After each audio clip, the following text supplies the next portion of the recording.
Hello friends, मैं पवन कुमार आपके अपने YouTube channel smart study with Pawan में आपका हार्दिक स्वागत करता हूं। आज हमारी विज्ञान की क्लास चलेगी और आज हमारे विज्ञान का टॉपिक जो रहेगा वो हमारा रहेगा गति। बात करते हैं गति क्या होती है। यदि कोई वस्तु किसी अन्य वस्तु के सापेक्ष समय के साथ अपनी स्थिति में परिवर्तन करती है तो इस वस्तु की गति की अवस्था को क्या कहा जाएगा? हमारी गति कहा जाएगा। यानी कोई वस्तु है, मान लीजिए अपने यहाँ पे है, ठीक है, कोई वस्तु यहाँ है, समय के साथ क्या हुई? अपनी स्थिति इसने चेंज की, यहाँ हुई, तो ये क्या कहलाई? गति की, यानी मोशन की, तभी ना यहाँ पे आई। अगर मोशन नहीं करती यानी गति नहीं करती तो क्या ये वस्तु यहाँ से यहाँ तक पहुँच सकती? नहीं ना। तो ये समय के अनुसार क्या हुआ? इसने अपनी स्थिति परिवर्तन की, तो इसको क्या कहेंगे? गति कहते हैं।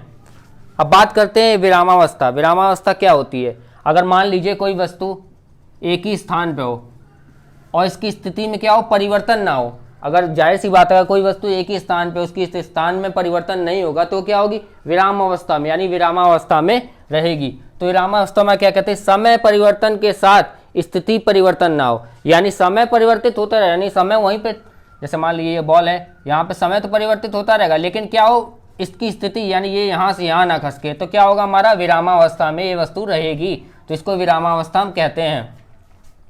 बात करते हैं दूरी की।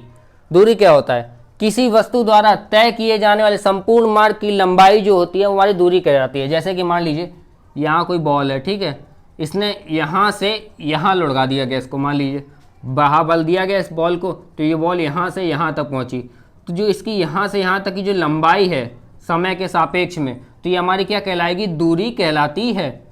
यानी स्थिति का जो परिवर्तन होगा इसका जो, वो हमारा दूरी कहलाता है। अब बात करते हैं चाल। चाल क्या होता है? किसी वस्तु द्वारा इकाई समय में तय की गई दूरी के मान को चाल कहते हैं। बात करते हैं किसी वस्तु द्वारा इकाई समय में, यानी किसी वस्तु, यानी एक मान लीजिए ये वस्तु है, ठीक है, इसके द्वारा एक निश्चित समय में क्या हुआ? तय की गई दूरी को क्या कहते हैं? चाल, यानी डिस्टेंस अपॉन टाइम टेकन।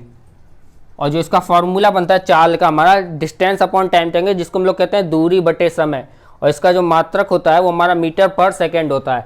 और ये जो हमारी चाल जो आती है वो हमारी कैसी राशि है? हमारी बहुत अदिश राशि है। अब बात करते हैं विस्थापन क्या होता है।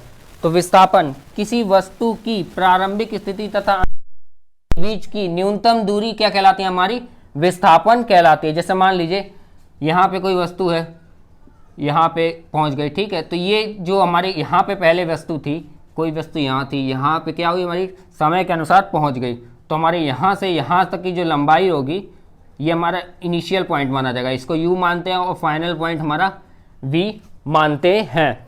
तो हमारी ये प्रारंभिक स्थिति हो गई और ये क्या हो गई? हमारी अंतिम स्थिति। इसके जो बीच की न्यूनतम दूरी यानी कम से कम जो दूरी कहलाती है हमारी, वो विस्थापन कहलाती है।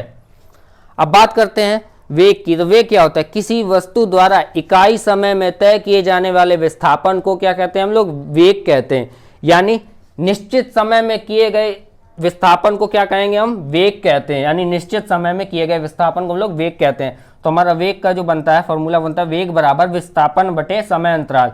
समय अंतराल मतलब हमारा u और v होता है। अब बात करते हैं इसको जो मात्रक होते हैं क्या होता है? मीटर पर सेकेंड, और जिसको राशि होती है हमारी सदिश राशि हमारी होती है। अब बात करते हैं त्वरण की। त्वरण क्या होता है? त्वरण यदि किसी वस्तु का वेग समय के साथ परिवर्तित हो रहा हो तो वेग परिवर्तन की इस दर को क्या कहते हैं? हम लोग त्वरण कहा जाता है। यानी किसी वस्तु का वेग यानी समय के साथ वेग में परिवर्तन हो तो उसको क्या कहेंगे? हम लोग त्वरण कहते हैं। त्वरण बराबर हमारा फॉर्मूला निकलता है वेग में परिवर्तन बटे समय अंतराल, यानी मीटर पर सेकेंड स्क्वायर, और इसका जो राशि होता है वो हमारी क्या कहलाती है? सदिश राशि। अब बात करते हैं हम गति के नियमों की। तो गति के जो हमारे मुख्य नियम दिए थे वो हमारे सर आइजैक न्यूटन ने दिए थे। सबसे पहले जो गति के नियमों का व्याख्यान या गति के नियम मानते हैं हम लोग सर आइजैक न्यूटन ने दिया था अपनी पुस्तक प्रिंसिपिया में। 1687 ईस्वी में सर आइजैक न्यूटन ने हमारे गति के नियमों की व्याख्या की थी। अब बात करते हैं गति के नियम जो सर आइजैक न्यूटन ने दिए थे वो हमारा पहला नियम क्या था।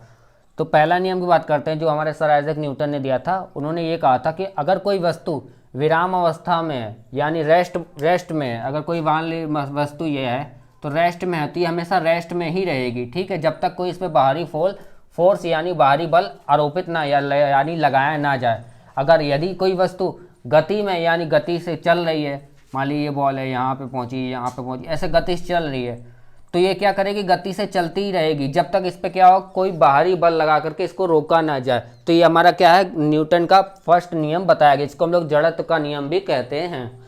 अब बात करते हैं हम सेकंड नियम, यानी दूसरा नियम है हमारा न्यूटन का। वो क्या कहता है कि किसी वस्तु पर आरोपित बल उस वस्तु द्वारा उत्पन्न त्वरण के गुणनफल के बराबर होता है, अथवा वस्तु के संवेग में परिवर्तन की दर उस पर आरोपित बल की दिशा में होती है, यानी एक डायरेक्शन में होती है, ठीक है। तो उसका जो फॉर्मूला बनता है, यानी बल बराबर क्या होता है, द्रव्यमान गुणे त्वरण। अब बात करते हैं न्यूटन के तीसरे नियम, न्यूटन के थर्ड नियम की बात है। दो वस्तुओं की पारस्परिक, यानी इस नियम में ये बताया गया कि यदि दो वस्तुओं की पारस्परिक क्रिया में एक वस्तु जितना बल दूसरी वस्तु पर लगाती है, दूसरी वस्तु भी विपरीत दिशा में उतना ही बल पहली वस्तु पर लगाती है, जिसे क्रिया प्रतिक्रिया भी। अब मान लीजिए इसको समझाने के लिए अच्छे से लेते हैं, मान लीजिए बैट बॉल, जब भी क्रिकेट खेलते हैं तो क्रिकेट खेलते हैं क्या करते हैं, बैट से जब बॉल हिट होती है तो जितना बल हम लोग क्रिया करेंगे बल्ले से हिट होने पे, उतनी ही बॉल पे भी क्या होगी, प्रतिक्रिया, यानी बॉल भी हमारे बल्ले को क्या करेगी, हिट करेगी। जितना हम बॉल को हिट करेंगे उतनी बॉल भी हमारे बल्ले को हिट करती। तो ये हमारे क्रिया प्रतिक्रिया का नियम होता है। और जैसे रॉकेट मान लीजिए, रॉकेट क्या करता है, क्रिया प्रतिक्रिया के नियम को ही फॉलो करते हैं, जितना ऊपर जाता है उतना ग्रेविटेशनल फोर्स उसको नीचे भी खींचता है। तो ये हमारे क्रिया प्रतिक्रिया के अंतर्गत आता है। न्यूटन के नियम के बाद हम लोग बात करते हैं और भी गतियाँ होती हैं। न्यूटन के नियम ने गति के नहीं सिद्धांत दिए, उनके बाद गतियों के और भी सिद्धांत आते हैं। जैसे बात करते हैं वृत्तीय गति की। वृत्तीय गति वृत्ताकार मार्ग पर होने वाली जो गति कहलाती है, हमारी वृत्तीय गति कहलाती है। अब बात करते हैं वृत्ताकार, जैसे मान लिया कोई सर्कुलर पाथ पे अगर कोई गति करेगी सेंटर से, तो हमारी क्या कहलाएगी, वृत्ताकार मार्ग पे जो गति होगी, ऐसे यहाँ से कोई व्यक्ति चला तो यहाँ से गति किया ना, तो वृत्ताकार पे जो गति होगी वो वृत्ताकार गति कहलाती है। यानी वृत्ताकार पथ पे जो गति होगी हमारी वृत्ताकार गति या वृत्तीय गति कहलाती है। अब बात करते हैं कोणीय वेग। कोणीय वेग क्या होता है, कोणीय वेग को हम लोग ओमेगा से दर्शाते हैं। तो वृत्तीय मार्ग पर गति करते हुए कण के कोणीय वेग, यानी कण यानी पार्टिकल के कोणीय वेग के परिवर्तन की दर को उस कण का कोणीय वेग कहते हैं, जिसे हम लोग क्या ओमेगा से भी दर्शाते हैं, तथा इसका मात्रक होता है रेडियन पर सेकेंड। तो ओमेगा बराबर हो जाएगा हमारा कोणीय विस्थापन बटे समय। अब बात करते हैं कोणीय विस्थापन क्या होता है। कोणीय विस्थापन यानी वृत्तीय गति के अधीन कोई वस्तु अपनी प्रारंभिक स्थिति के सापेक्ष जितने कोण घूम जाती है उसे कोणीय विस्थापन कहा जाता है, जिसका हम लोगों का मात्रक जो होता है हमारा कोणीय विस्थापन का हमारा होता है रेडियन, और हमारी जिसकी राशि होती है वो हमारी सदिश राशियाँ होती हैं। अब बात करते हैं उड्डयन काल। उड्डयन काल क्या होता है, पिंड को फेंकने तथा वापस पृथ्वी पर गिरने के बीच जितना समय लगता है उसे उड्डयन काल कहते हैं, तथा इसे क्या होता है कैपिटल टी से प्रदर्शित करते हैं। जैसे कि मान लीजिए कोई हमने वस्तु यहाँ से यानी ज़मीन से ऊपर फेंकी, यहाँ तक गई आसमान तक, फिर यहाँ से क्या वो वापस आई ऐसे यहाँ तक, तो हमने ऐसे फेंकी ऐसे गई, तो यहाँ से लेके यहाँ तक लगने वाला समय, फिर वापस यहाँ से यहाँ तक लगने वाला टोटल जो समय होता है वो हमारा क्या कहलाएगा, उड्डयन काल कहलाता है, जिसे हम लोग कैपिटल टी से प्रदर्शित करते हैं। तो इसका फॉर्मूला बनता है कैपिटल टी बराबर टी यू साइन अपॉन जी, यानी टी दर्शाने का मतलब प्रदर्शित करने का सिंबल हमारा टी उड्डयन काल का, और यू हमारा जो आता है वो हमारा प्रारंभिक वेग होता है, और क्षैतिज वेग जो हमारा होता है क्षैतिज कोण डेल्टा को कहते हैं। और बात करते हैं जी यानी गुरुत्वीय त्वरण कहते हैं। अब बात करते हैं परास। आखिर परास क्या होता है। परास पिंड अपने उड्डयन काल में जितनी क्षैतिज दूरी तथा दूरी मतलब जो भी पिंड होता है अपने उड्डयन काल में जितनी क्षैतिज दूरी तय करता है उसे क्या कहते हैं हम लोग परास कहते हैं, जिसको हम लोग कैपिटल आर से दर्शाते हैं। इसका फॉर्मूला बनता है R equal to U square sine 2 upon G बनता है। तो इसमें भी सेम होता है, यू का प्रारंभिक स्थान होता है, जी का हमारा गुरुत्वीय त्वरण होता है। आई होप आपको हमारी क्लास अच्छी लगी हो तो प्लीज़ लाइक करें एंड सब्सक्राइब करें एंड शेयर करें।